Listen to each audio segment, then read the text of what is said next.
really want.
Damn it. So hungry.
Perfect.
If I don't warm up soon.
Come on, little fire.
Hey, welcome in. Yeah, apparently I was muted.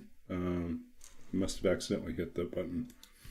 Anyways, we're moving along here, hanging out. Got a little later start than usual tonight. Busy working on presentation that I have to do for Tuesday. It's a group project. It's one of those weird situations. Usually this is not what happens for me, but I have a weird situation where my partner for the group project has proactively been working on everything. I was busy with some other projects, and so I've been a little neglectful, and she's just taken up the slack. And so when I looked at things today, I was like, oh, she's kind of filled in almost everything. So what exactly am I supposed to fill in? And there's like just about 3 slides, and she's done like maybe about 80%. So I don't know. We'll talk tomorrow, and yeah, I mean, happy to do the presenting side of things, but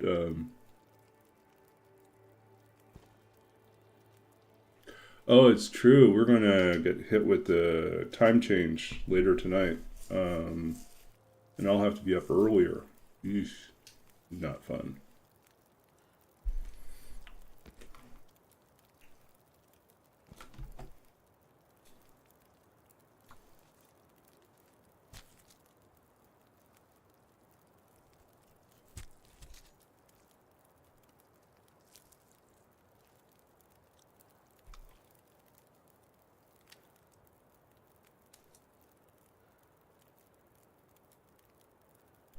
So yeah, we just harvested 1.1, so we're now at 5.4. We have 0.6 kilos left.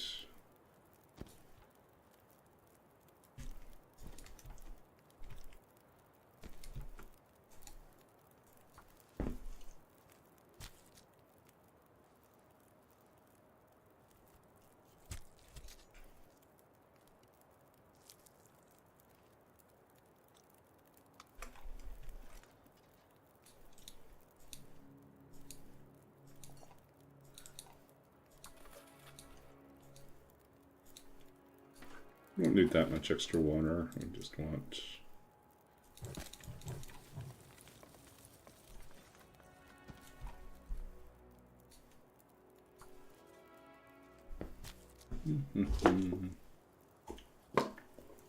Roller, did you see my post on Discord where I kind of relayed all the weird stuff we ended up doing in our Friday night campaign? It was a very different session than I had planned, but it was fun nonetheless.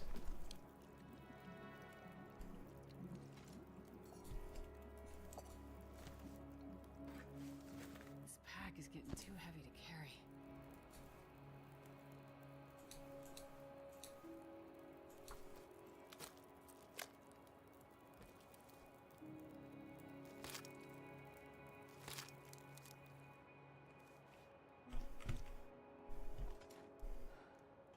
Okay.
Oh, look at that. Isn't it pretty?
Okay, let's take a look at our clothing situation.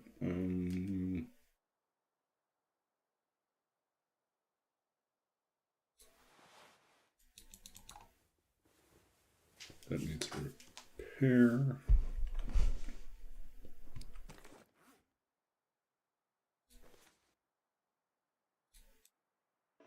Ooh. I'm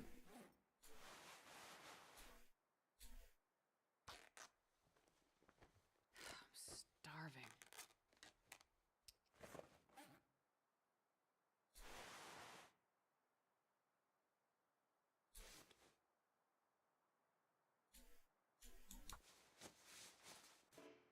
No, we failed.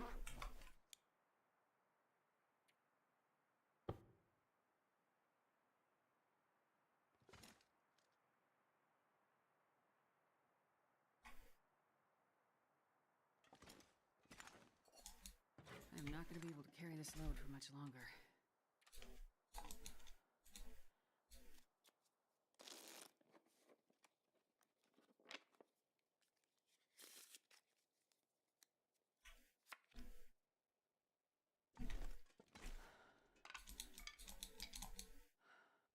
I think my stomach is eating itself.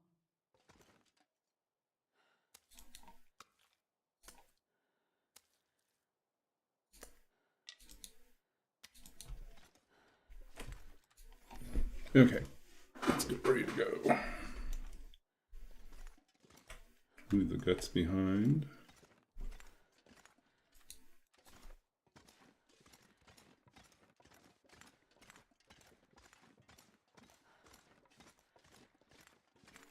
Do we kill one more rabbit?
Oh, just missed him again.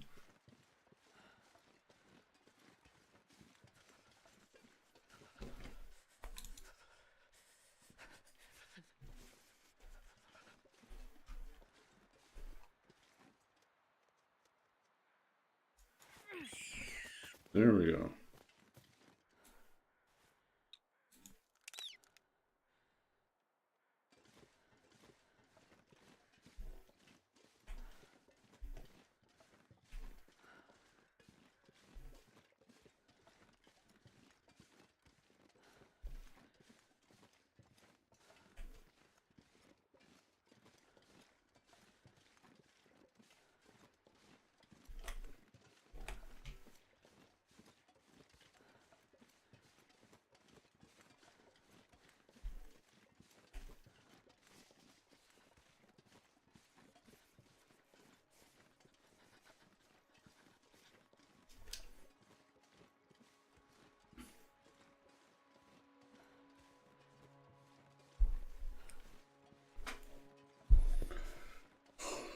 Oh.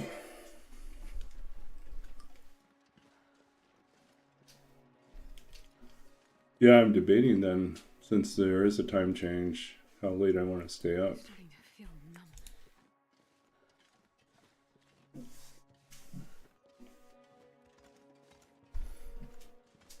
Because if I go to bed at my usual time, then I'm going to be 1 hour less sleep than I need.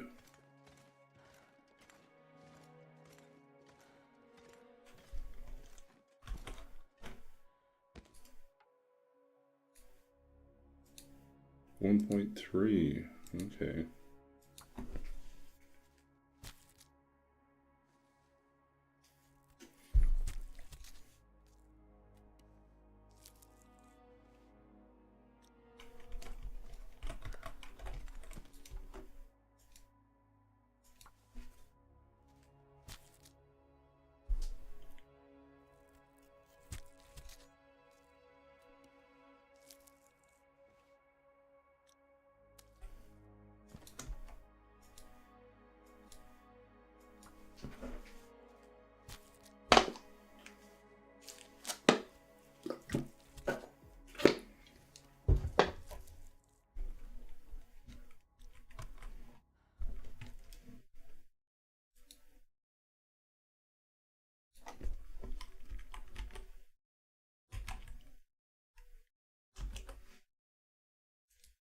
Okay, we've hit our quota.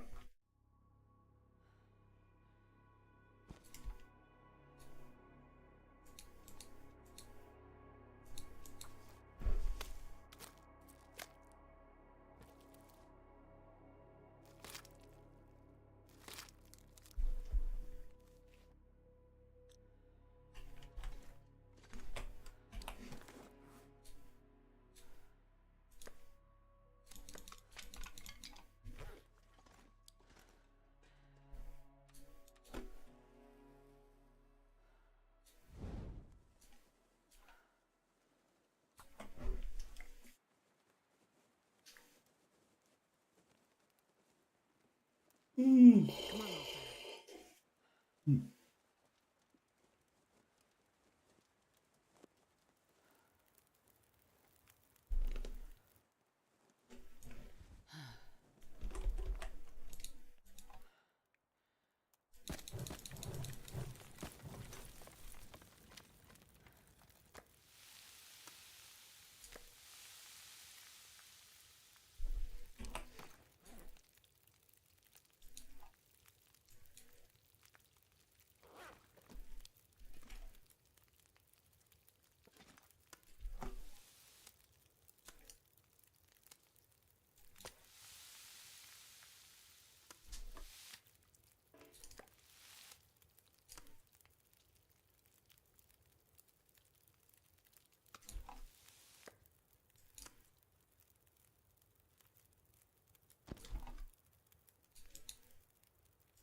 I can barely walk with this much gear.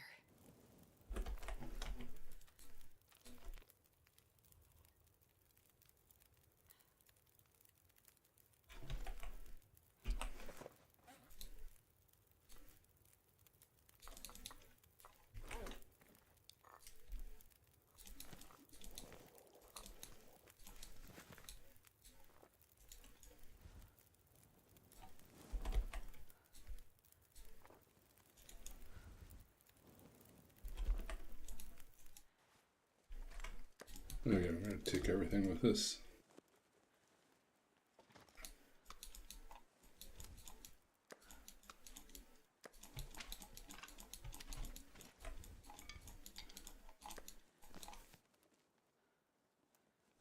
Do we need the guts? Maybe we'll leave the guts behind.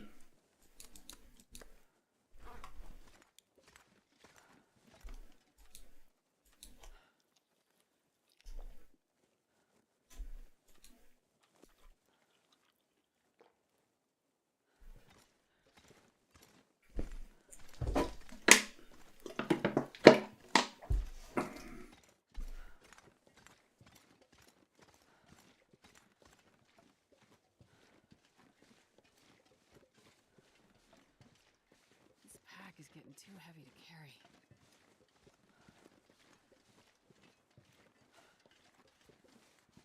I think we want to go back to Thompson's. Not Thompson's. We want to go back to Spence's, but stay at the bunker overnight. And then in the morning, if the weather is nice, we will run across to the other side. Oh.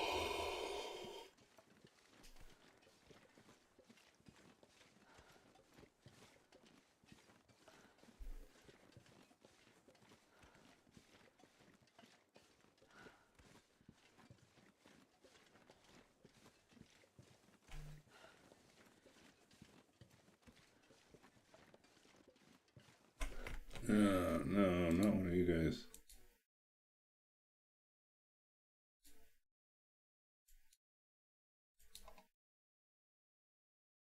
Apologies, we had to boot the bot.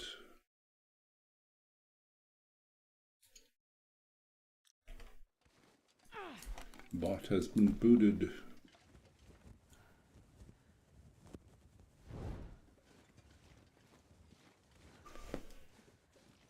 Ooh.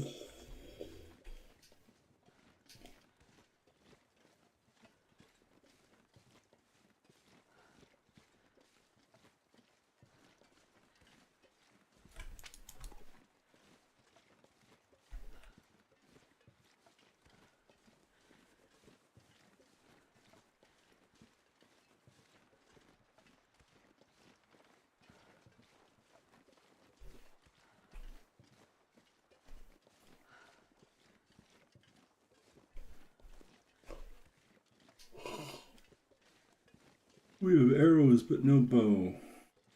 Very sad.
Mm.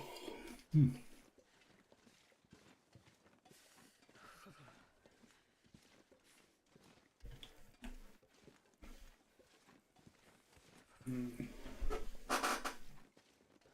Oh, there's that annoying wolf again.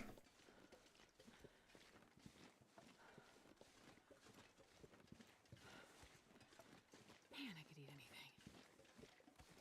Almost anything.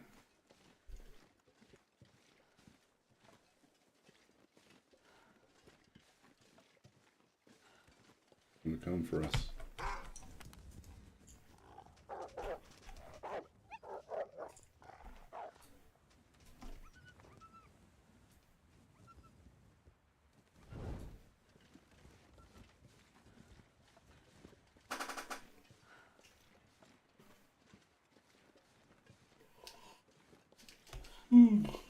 Oh boy.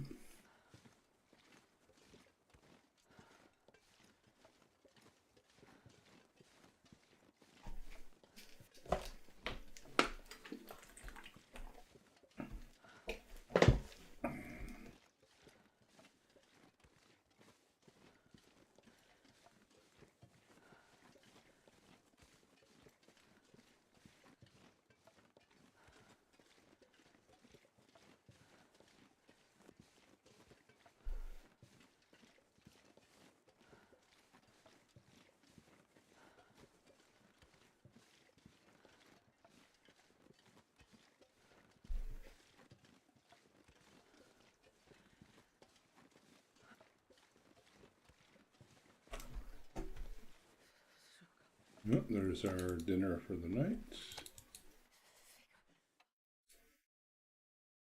I'm not going to be able to carry this load for much longer.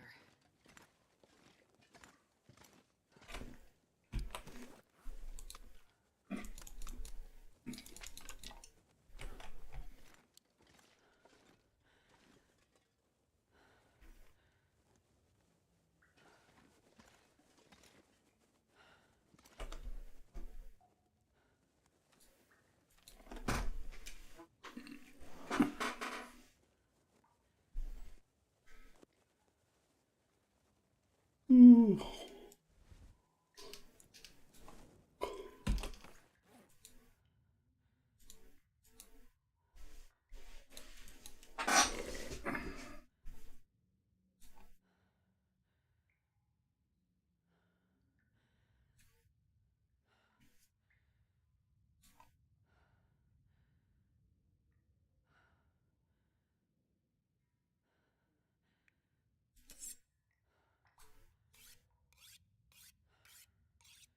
Salt and pepper. Yeah, that's what we got going on here.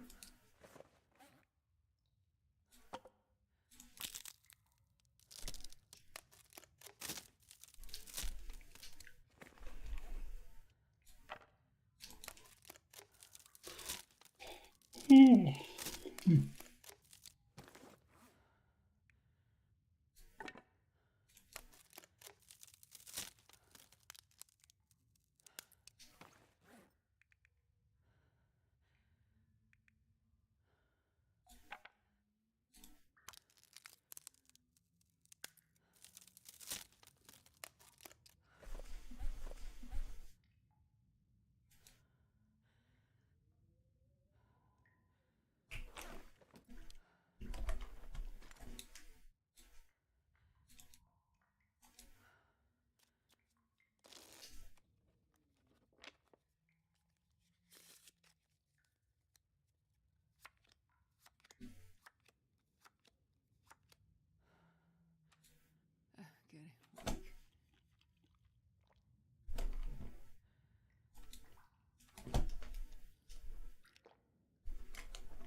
Okay.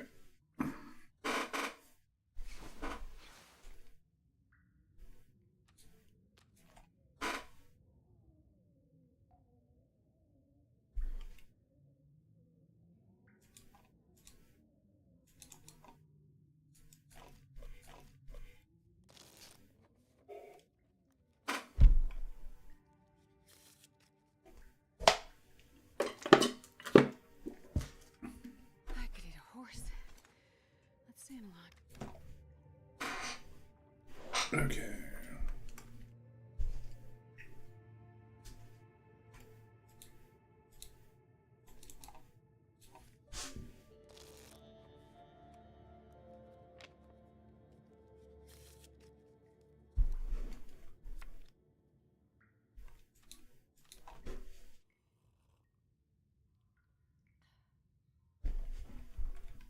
I need something to eat.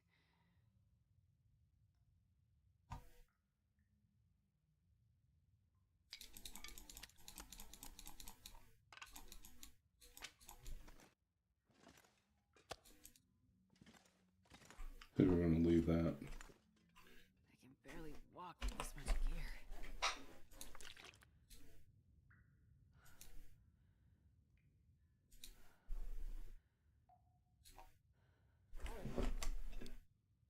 Okay. I'm going to take a short break to refill my water bottle. And probably just do a bio break as well. So in the meantime, just chill and we'll be back soon.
Hey, we're back.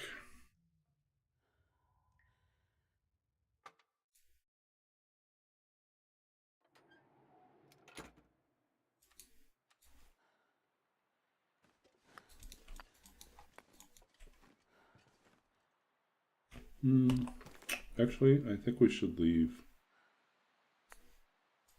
2 of these. No, we'll make it 3. We'll leave all 3 there.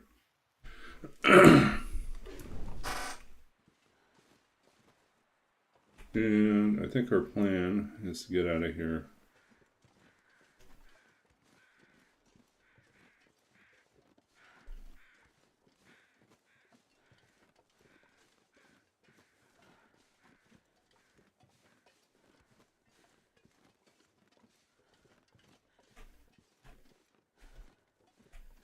Too steep.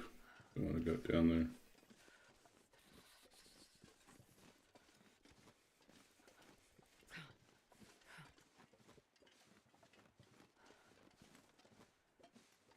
Okay, is the wolf back over here?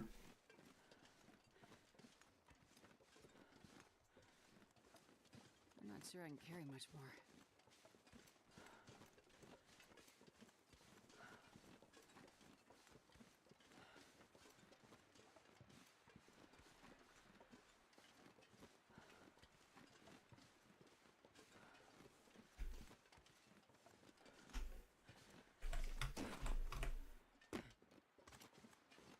Yep.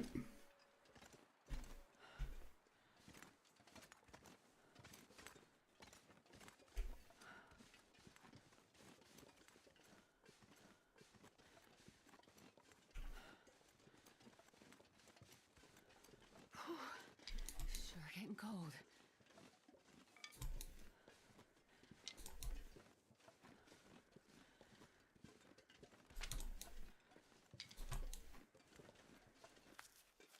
I'm gonna have to warm up some teas.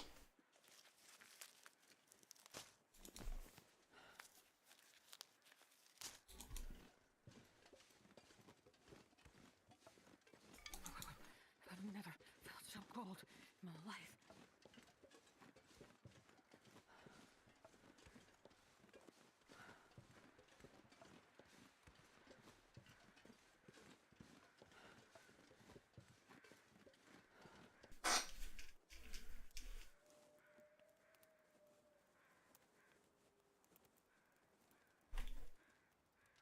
Come on, little fire.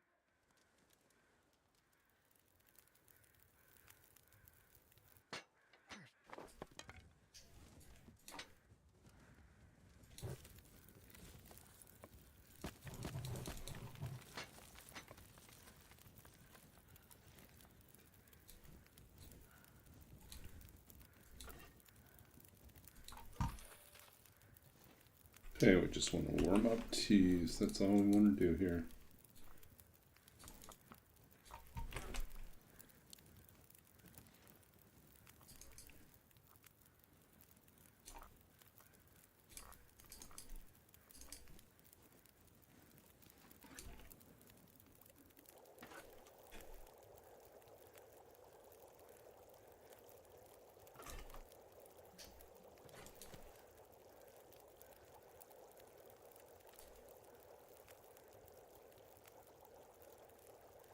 Okay, I think we want to go here.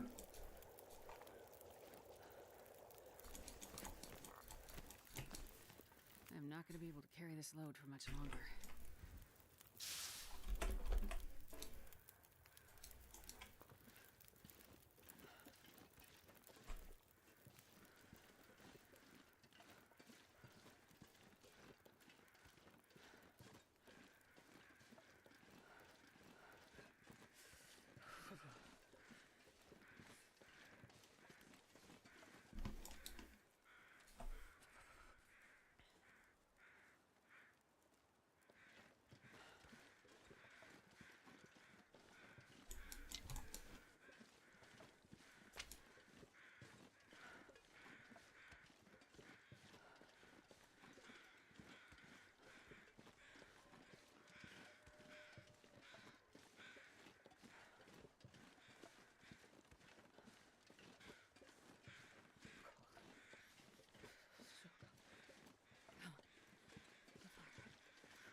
Yeah, it's tempting, but we don't really need anything else here. We're just going to head back.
Where can I find something to eat? Mm-hmm.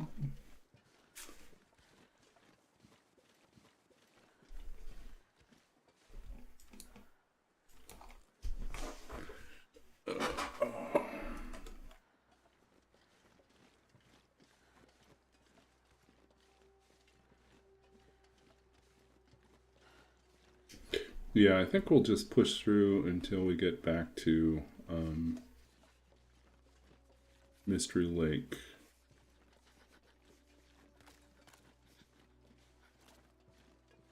And then we'll wrap up at Trapper's.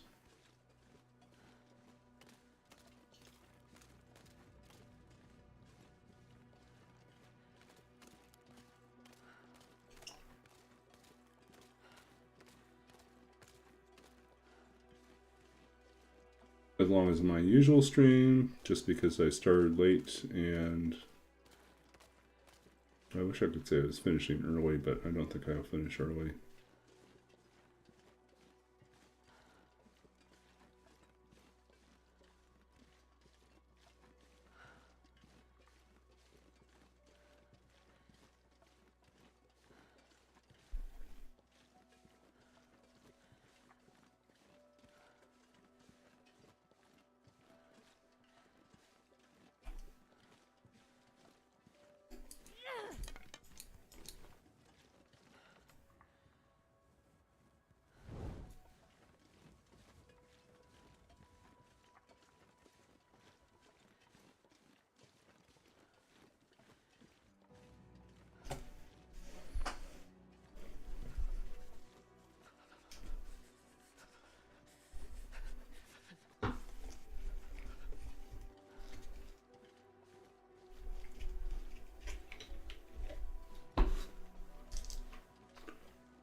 I'll die if I don't get some food soon.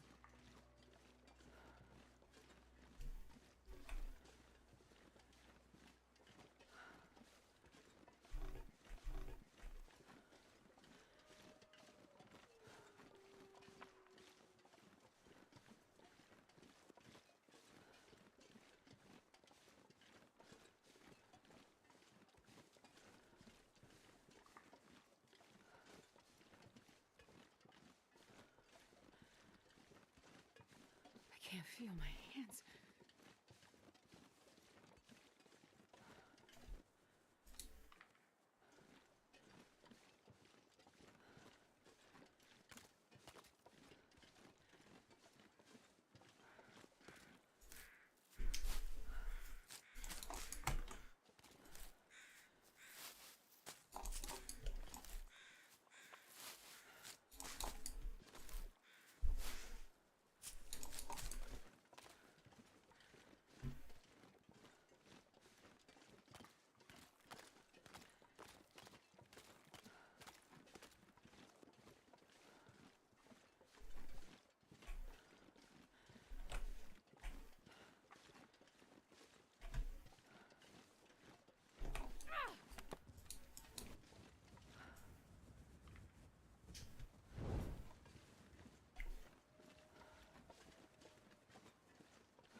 Okay. Making good progress. Still midday.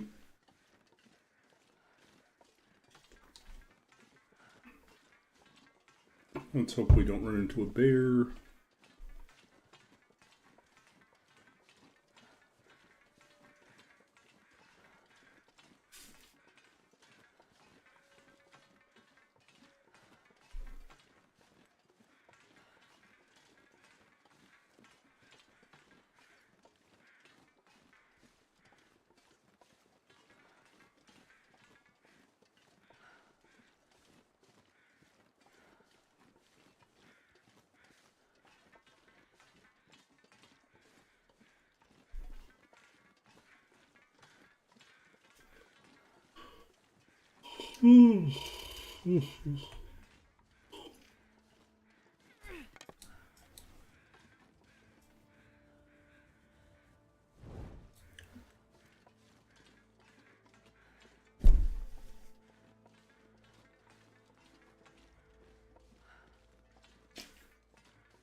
Okay, let's warm up our teas. Get ourselves ready for the next leg of the journey.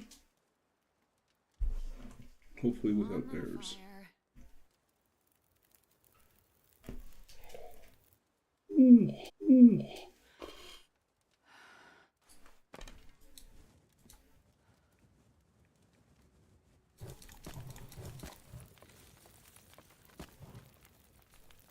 Barely walk with this much gear.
This pack is getting too heavy to carry.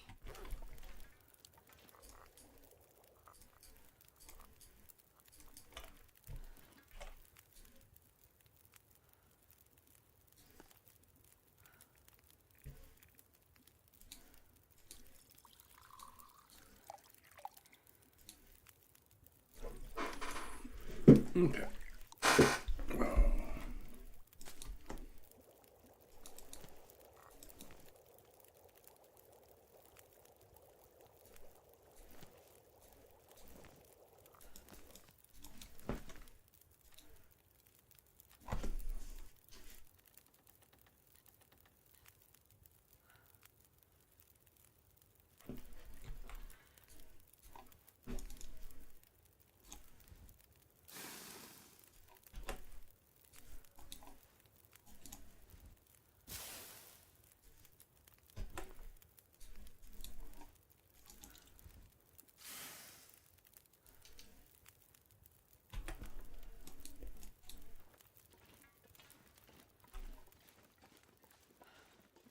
Oh, storm's coming in.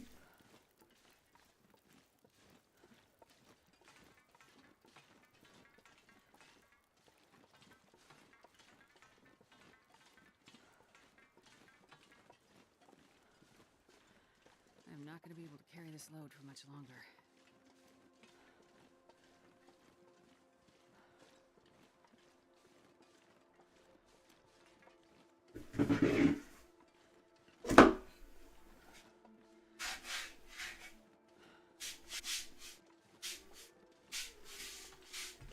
Oh, there's the bear.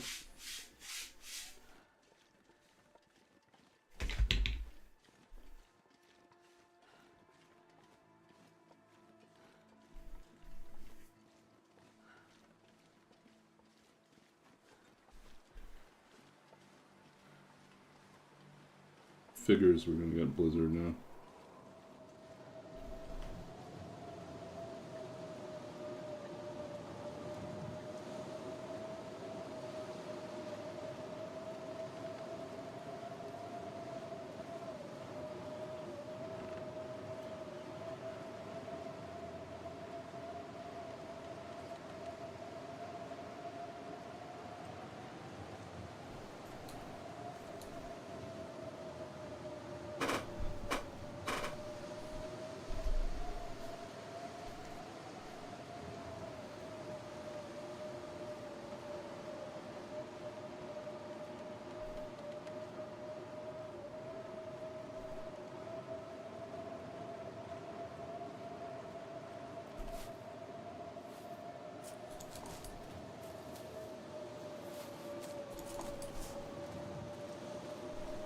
Astrid just leisurely walking through a blizzard picking cattails, just because.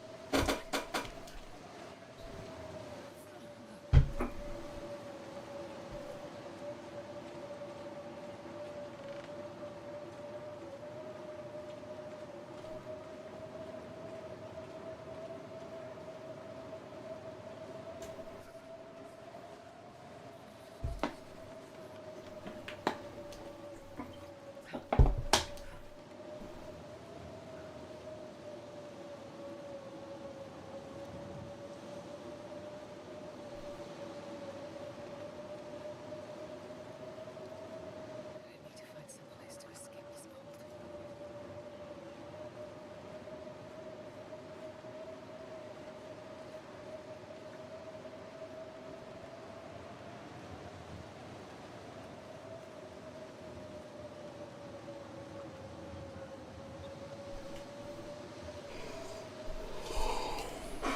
Wait. It's so cold. I'm warming up a bit.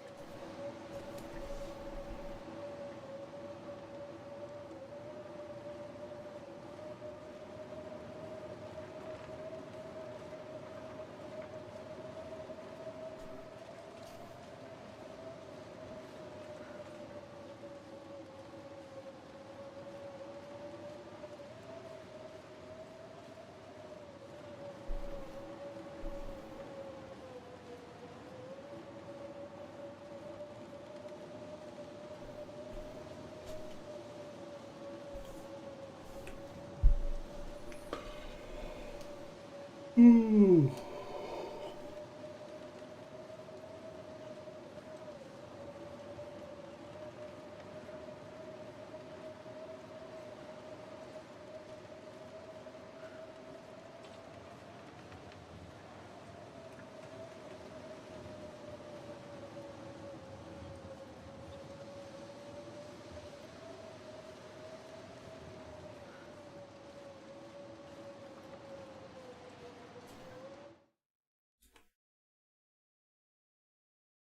I can barely walk with this much gear. Okay, just arrived here. Let's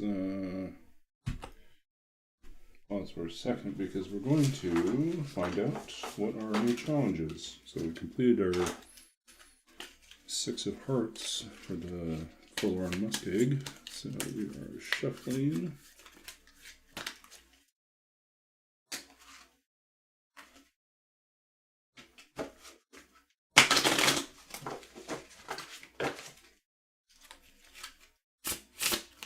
Do the ruffle.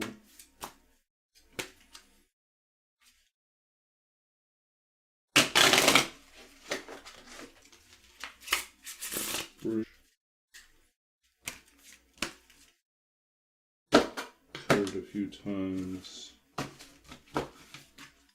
Okay. Pass through a few times, and then we will give this 10 of hearts. Nope, 10 of clubs. 10 of clubs. Hides. Hides and guts. 10 of clubs.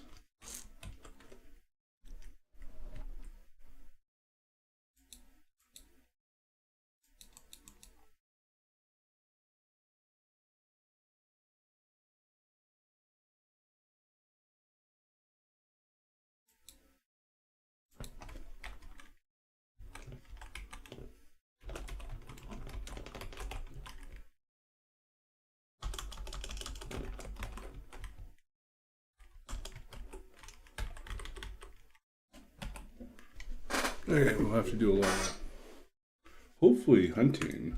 That will help us. Okay. Need to warm up a little bit here.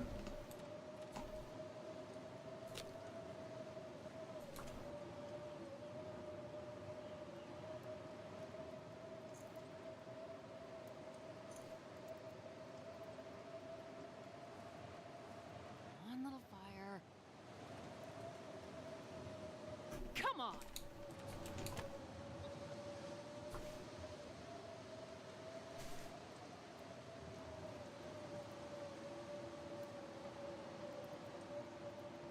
Come on, little fire.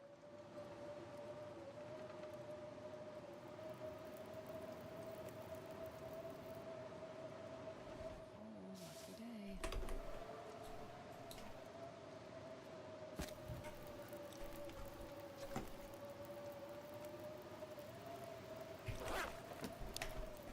My stomach feels like an empty pit.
This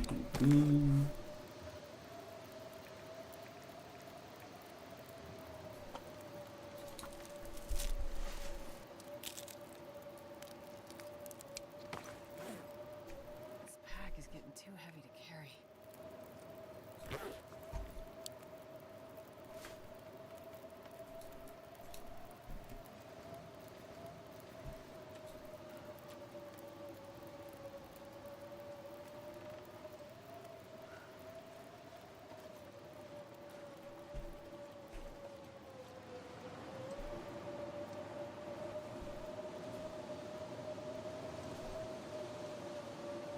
Okay. Damn,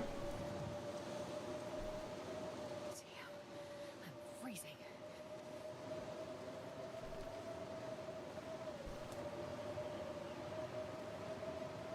Oh, we forgot to warm up the tea.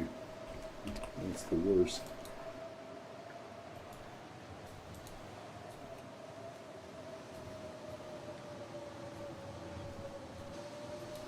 Everything went cold.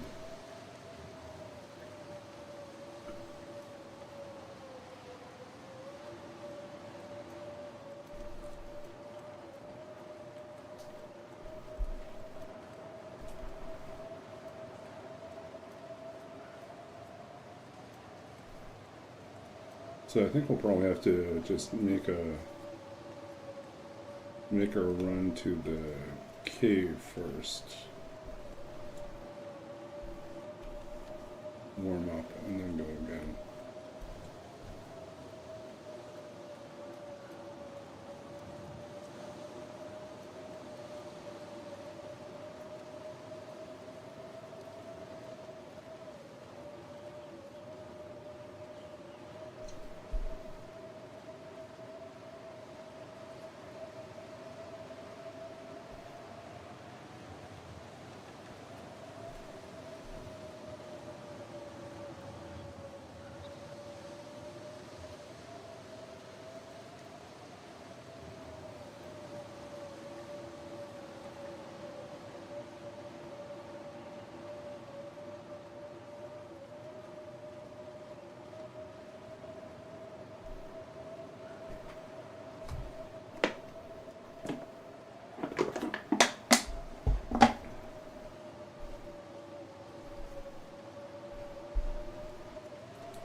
Alright.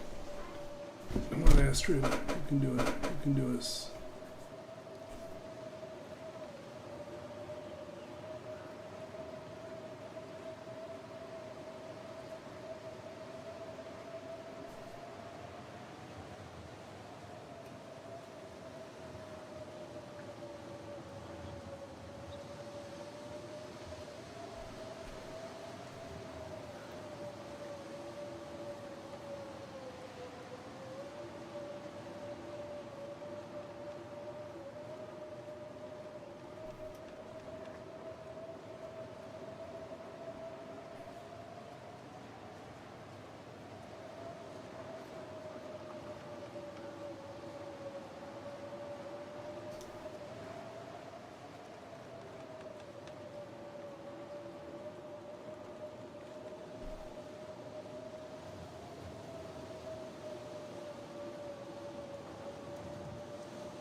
Okay. I'm not going to be able to carry this load for much longer.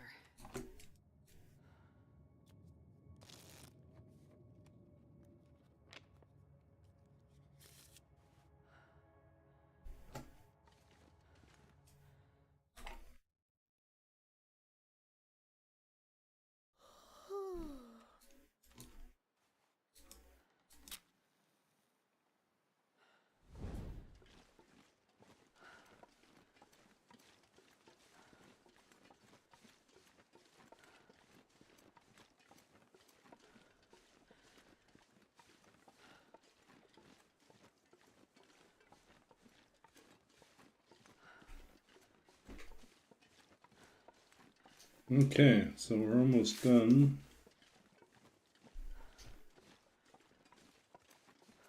Almost to the cabin, and the cabin's where we're going to rest up and finish up the stream for tonight. No, it's a little shorter than usual. We're only doing about an hour and a half, but I do have to be up early, which will feel even earlier because of daylight savings, because of the time change. Ooh.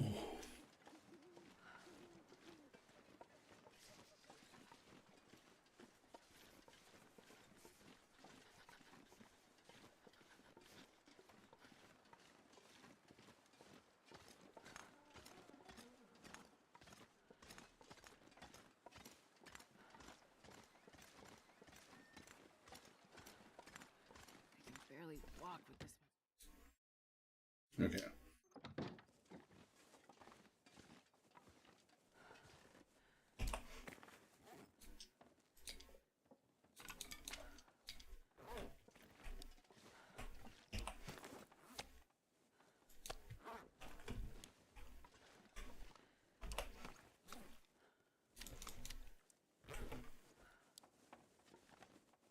Yeah.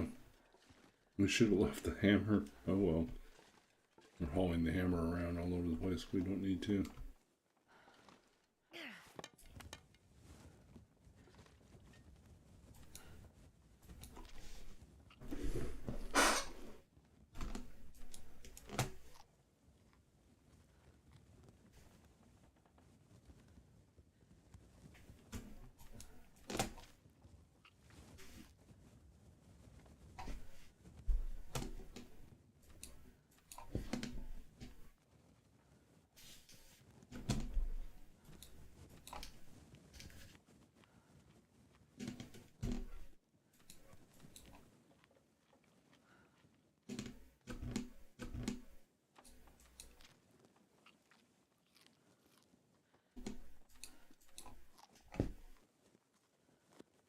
Okay. This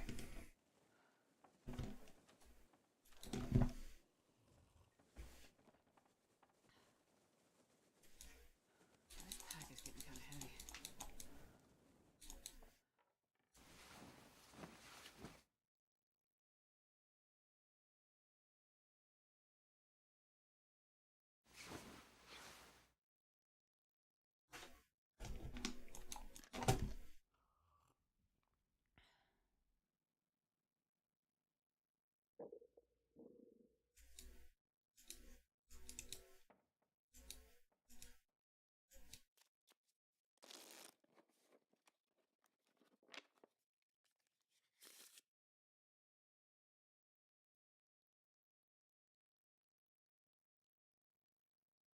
Man, I could eat anything.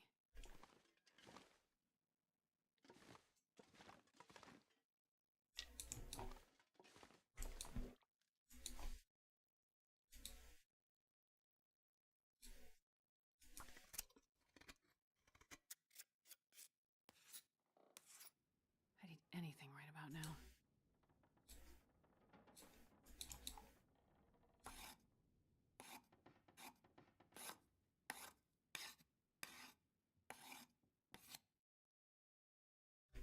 Okay, so we are currently sitting at I gotta eat soon. 12 arrows.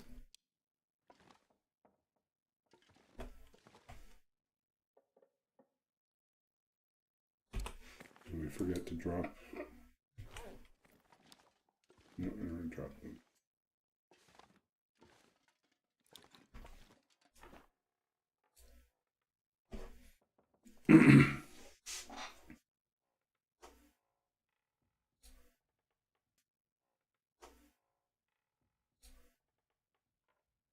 We need to repair our mitts.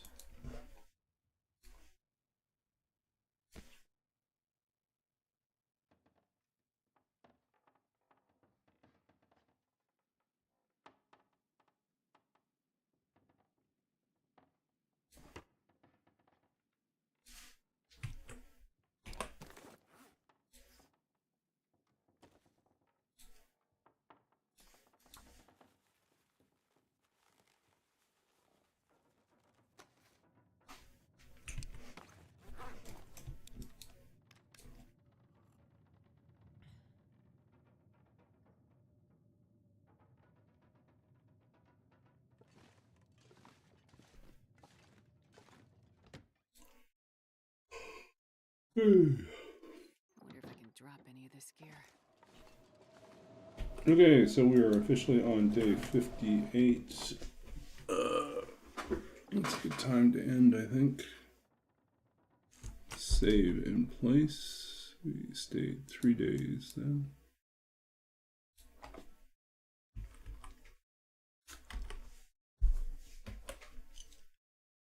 We've been killing rabbits. We should really check on our rabbit counter now.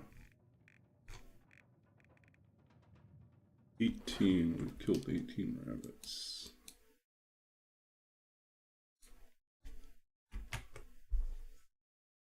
Yep, busy killing rabbits.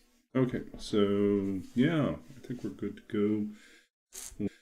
Let us just read a poem for wrap up. Poem, maybe something else. Let's see. Actually,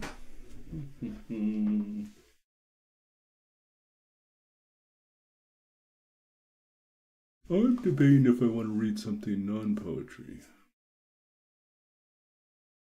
Like,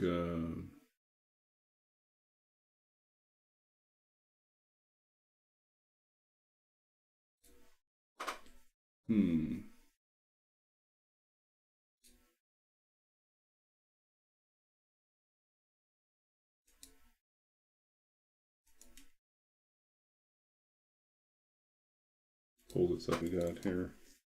Read that I haven't read for a while.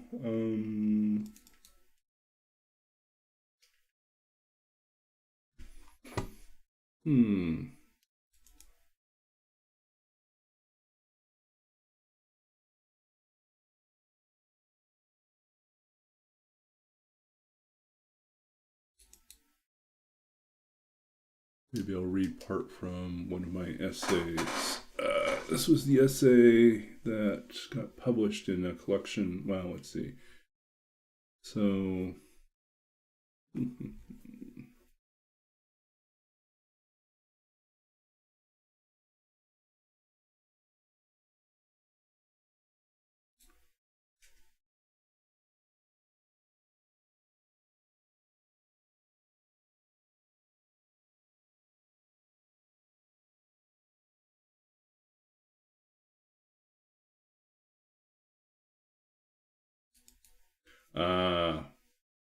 this is appropriate. I'm going to read this. So, no poetry tonight. We're going to read.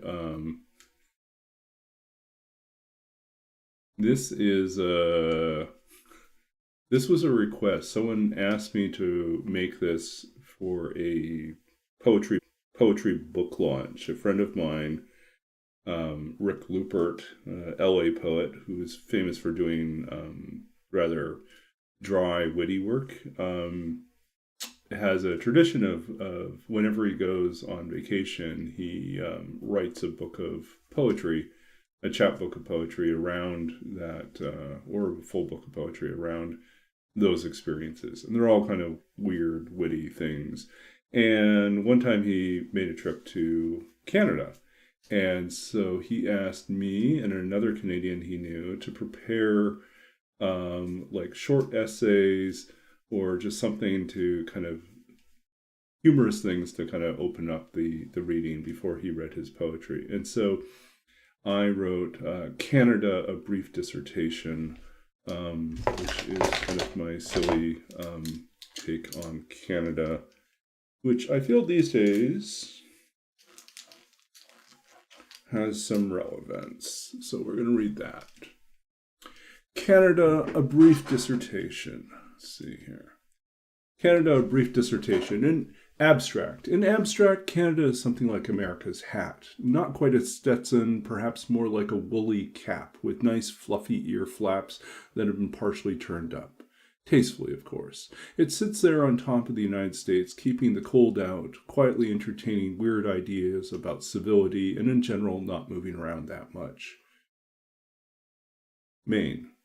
Canada, spelt Canada, is a North American country consisting of 10 provinces: British Columbia, Alberta, Saskatchewan, Manitoba, Ontario, Quebec, Newfoundland, Nova Scotia, New Brunswick, and Prince Edward Island, as well as 3 territories: the Yukon, Northwest Territory, and Nunavut, which are also frequently known as cold, bitter cold, and have you seen my toes? I think they fell off somewhere back there by the walrus carcass I slept in last night.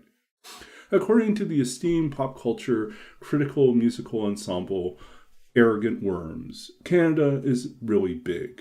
And it is, indeed, very big. At 9,984,670 square kilometers, that's 3,854,085 square miles for you Yanks. Canada is the second largest country in the world after Russia, and shares an almost equivalent number of Ukrainian expatriates. Were Canada a part of the U.S., it would rank as the second most populous state, boasting a population of roughly 34,338,000 people, give or take a few American tourists lost in our national parks. Slightly smaller than California's 37,253,956. If the Canadian population were evenly distributed across the country, there would be 8.3 people per square mile, compared to the United States' 87.4 people per square mile. In reality, though, 3/4 of the Canadian population lives less than 100 miles from the U.S. border. The country is full of beautifully stunning terrain and land features, the awe-inspiring peaks of the Rocky Mountains, the real ones, not the American-made facsimiles, the lush western forests of towering pine, the pristine glacier lakes, and the high mountain passes of Banff National Park, the terrifyingly flat prairies where deer and ants play, and farm vehicles pull over to the side of the road to let you pass, then wave nicely. The chilly Great Lakes we share with the southern gun-toting neighbors in Michigan, the barrel ride-inducing Niagara Falls, and the maritime provinces where folks are folks, still fishing, dancing, and occupying a strange half-time zone in Newfoundland. The smallest province, Prince Edward Island, is rumored to be partially owned by the Japanese, who acquired it after their entire nation fell in love with the television version of Anne of Green Gables. Quebec, with its vast deposits of natural asbestos, on the other hand, despite its best efforts, has not actually been disowned and remains an important part of Canada, primarily by helping the rest of the country feel better about itself. It is also worth noting that Canada, contrary to popular belief, was not built by beavers. It is true that the land inspires strange naming conventions. It is possible to find yourself in Love, a small town in northern Saskatchewan, which is also home to Elbow, Eyebrow, Moose Jaw, Uranium City, and Rabbit Lake, which has neither rabbits nor a lake. It is also said that Canada's newest territory earned its name when the federal government asked the native population in the Northern Territory, how much of this barren, bitterly cold wasteland do you actually want? To which they said, none of it. The climate of Canada varies considerably, the coastal regions being the most temperate. Much of Canada is cold for half to 3/4 of the year, which results in an average daily temperature of 5 degrees Fahrenheit, minus 15 degrees Celsius. Temperatures in Canada can drop as low as minus 58 without wind chill factor in the winter, and peak as high as 113 degrees in the summer. As for trade, chief exports include wheat, canola, zinc, uranium, gold, aluminum, lead, talk show hosts, weather forecasters, comedians, entertainers, hockey players, musical artists, computer programmers, and the occasional poet who isn't named Leonard Cohen. For the most part, the Canadian people are peaceful people, channeling the bulk of their aggressions into energetic games of hockey and curling, and spending their long winters in vigorous debates about what's wrong south of the border, where can you get a good toque, and what's up with Quebec again, please. Excellent healthcare, low crime, cold weather, and a 99% literacy rate, along with the invention of poutine and lots of open space, have all contributed in some way to keeping the Canadian public a generally peace-loving people. Domestically, Canadians are protected by both the RCMP, the Royal Canadian Moose Patrol, which employs giant human man moose robots to fight crime, and CSIS, which you've never heard of because unlike the CIA and FBI, it's actually a secret service that stays secret. This peaceful atmosphere has not always been the case. Canadians have been at war a number of times and fought very valiantly, but perhaps never as heroically as in the War of 1812 when they invaded the United States in response to President Madison's failed attempt to invade Canada and burned down the White House. Despite past crimes, many Canadians today continue to study, work, and live in the United States. Even now, lurking among you, there may be Canadians. Some sport easily identifiable mullets, some wear excessive flannel, and still others may look just like you, having shed their winter coats, trimmed their hair, and concealed their accents to sound all but American. You can spot Canadians, though, if you're properly informed. They tend to apologize more frequently, usually remember to let you pass on the freeway, and keep their AC going at Arctic temperatures all year round. If you do encounter a Canadian, do not be alarmed. They can be placated with offers of Tim Hortons donuts, Wayne Gretzky memorabilia, the patron saint of Canadian hockey, and a warm cup of cocoa or hot coffee. Canada is all in all a delightful place, rich in cultural heritage, natural beauty, great music like the Northern Pikes, the Bare Naked Ladies, Rush, the Tea Party, and the Tragically Hip, vibrant urban centers, and scenic rural settings. Yes, it's cold. Very, very cold, and it's really, really big. But the people are warm and very nice most of the time. Unless your name is Madison and you're thinking of invading Canada. Then we'll burn the White House down again. But we'll give you maple cookies afterward. So that's still okay. Sorry, I'm done. There you go. So I think it's very apropos, given some crazy people's talk about invading Canada and making it a 51st state. I do believe the past does testify that the last time there was an attempt to do so, we did burn down the White House. So do not tick us off. I actually watched Red Dawn recently, the 1980s version of the movie, not the weird remake that happened not too long ago. And I would say, I think Canadians would be adept at a type of guerrilla warfare that leverages the terrain, the natural environment. It's just, we know how to live in nature and we know how to, not everyone in the city knows how to live in nature, but we are adapted to the climate, and especially if you're dealing with the prairies, it's or the mountains, those are places that people who don't know what they're doing are going to flounder and fail. Invading Canada, especially the winter time, is akin to the Germans trying to invade Russia in World War II. And we know how that worked out. Yeah. Hey, Nemesis. We're wrapping up a little bit early. It's actually not early. It's late. And then it's going to be very late because of time change. So I am going to try to get to bed. Okay. Are the sound redeems working? That was one thing I was going to ask because I noticed earlier that there was some sort of error that was popping up.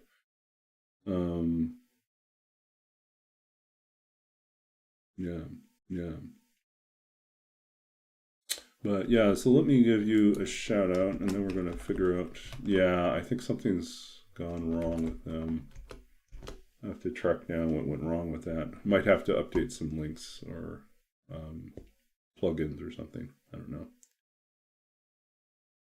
Yeah. So we read from my silly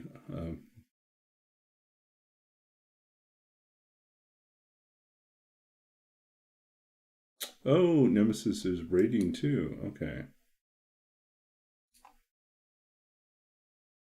We did the shout out.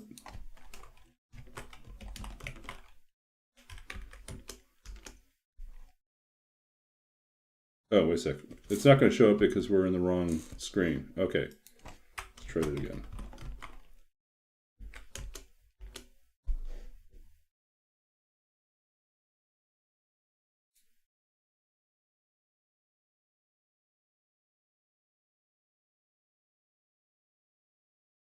Yeah, Nuka. Well, we can get one more poem in there. I can read one more. Are they playing the clips? No, we get nothing. What is up with that?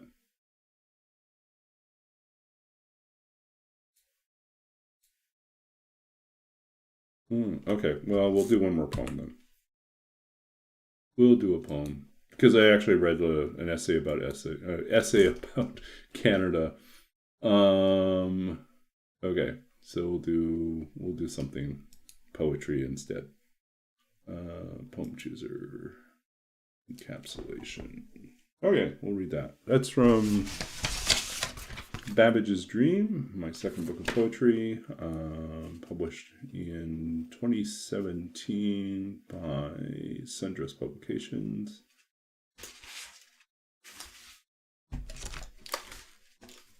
Okay, here we go. Encapsulation. This is from a series of poems inspired by different encapsulation. There is always something that refuses to be contained. Small matters like fall, how it appears suddenly in the margins of our world, say, in the torn edges of a love letter, an unnamed city of desire buried in its blue ink scrawl, or the river gravel scattered at your feet, or whatever the wind wraps around a wrought iron angel at dusk. Something eludes our description of the world and its objects. The birds casting their long fat shadows across the last traces of night. The rain, even the leaves in the fallow field caught between fire and gutter. Here another line forms, a procession, a constance, a conduit of sorts that carries what it does not consider, the watery gray sky, the now brittle veins of summer. The earth overflows with the memory of itself, and every incarnation of the dead, layer after layer, husk after husk, one life bleeds into another. Inside, the stones are fitted so precisely that not even a blade could find a home. It's not that we do not know the order of the world and its unmaking. There are methods here, secrets to be held, remember and pass on by one name or another. We set our ears to the coldest wall, listen to the night, like an old trawler sounding its way through the deep. Beneath us, the sharp bones of ships, the incessant thrum of waves. Okay, so that was encapsulation. So a couple little behind the poem things here. So encapsulation refers to sort of a major sort of philosophical or conceptual part of object-oriented programming, which is basically the idea of wrapping, encapsulating, complexity within sort of these structures, so that the person using it doesn't actually have to deal with the specifics of the complexity. They can just simply access these particular methods in a more abstract way. But yeah, that idea of like being enclosed in something else and captured or held or encapsulated in some way. That kind of was the inspiration of things, layers of things that are inside of other things. And I thought about like how in the fall, you can walk around through the fields and you'll see places where the leaves have piled up and there is like layers and layers and layers of leaves that are just collected.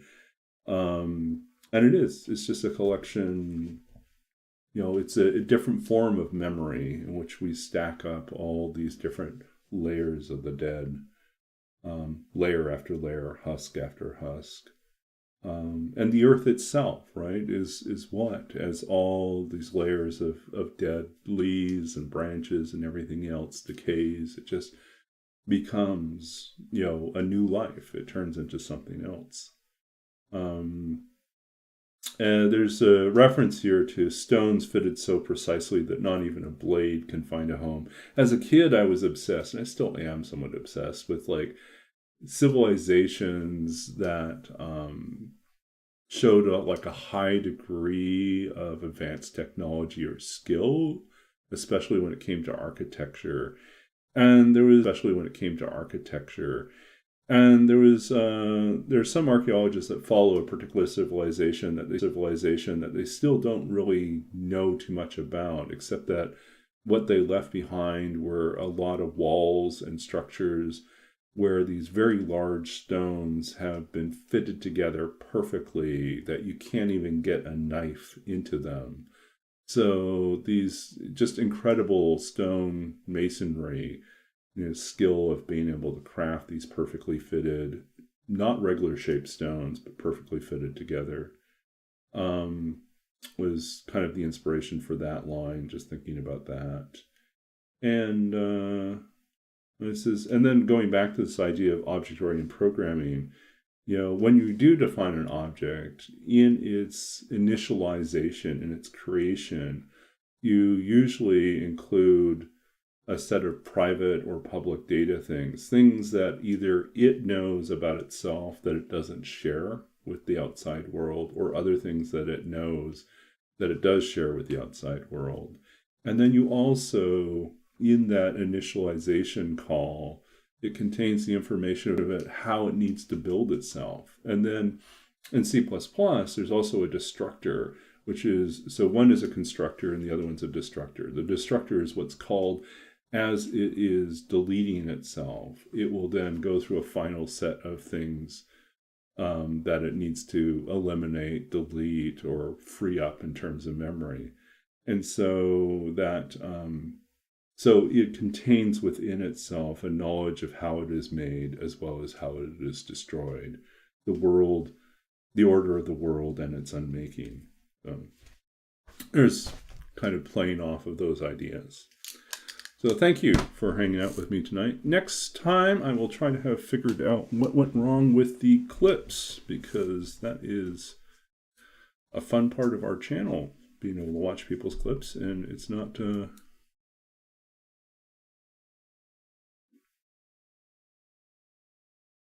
Yeah, so, okay, go back to that one. Let's see.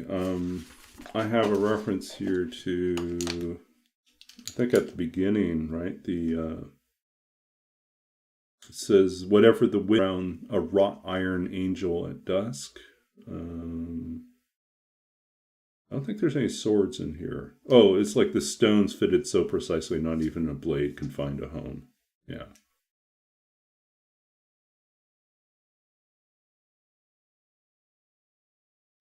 Yeah.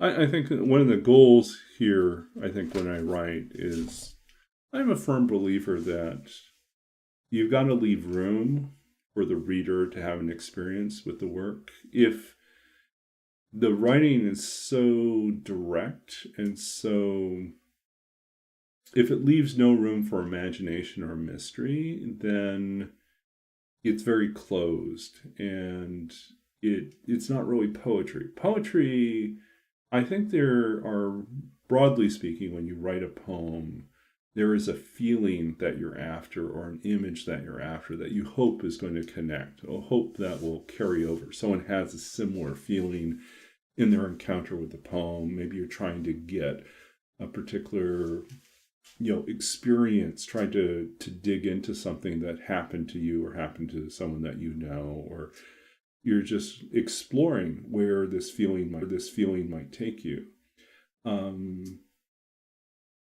You hope that you're allowing the reader to be somewhere in the same ballpark.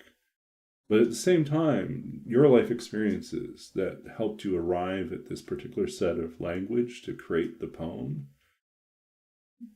the person who's reading it may not have those same experiences. And so there's going to be lines and images that might resonate with them for another reason altogether that you couldn't have predicted. And that's not wrong. It's part of the experience of encountering literature. So I think, like, as a creator, you're responsible for doing at least 50 to 70% of that work, but leaving room for someone else to also contribute to the experience of the encounter with art.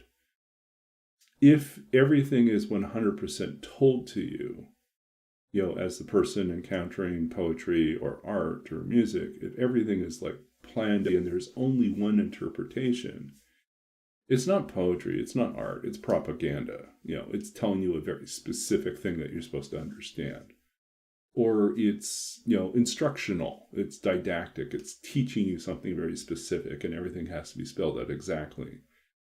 So you're not going to have moments of, artistic encounter, creative imagination when all mystery has been eliminated. So that's why you're usually non-inspired when you read, like, let's say, the antithesis, like the complete opposite of the poem would be, I would say, the fine print and contracts, like legal writing policy is designed to eliminate ambiguity, to make everything as plain and as spelled out as possible. And anything that is vague is then also contextualized and then spelled out in great detail because there's an agenda. They want to protect themselves. So that's not how poetry works. Yeah, so I think there's definitely, it's a two-way street. You have to think of it as a collaboration. You have to think of it as a shared experience. Yeah. So, anyways, thanks for listening to me ramble about that. We're going to go find someone to raid, I think.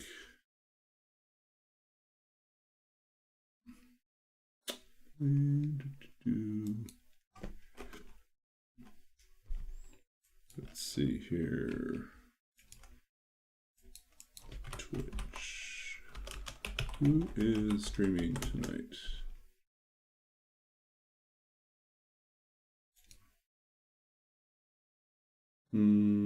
Slid Holmes, Termuse. We haven't done anything with Termuse lately.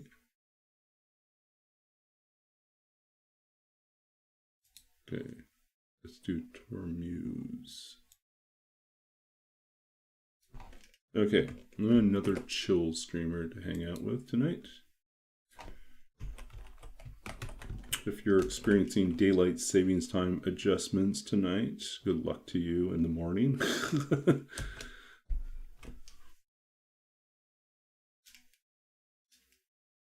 Yeah.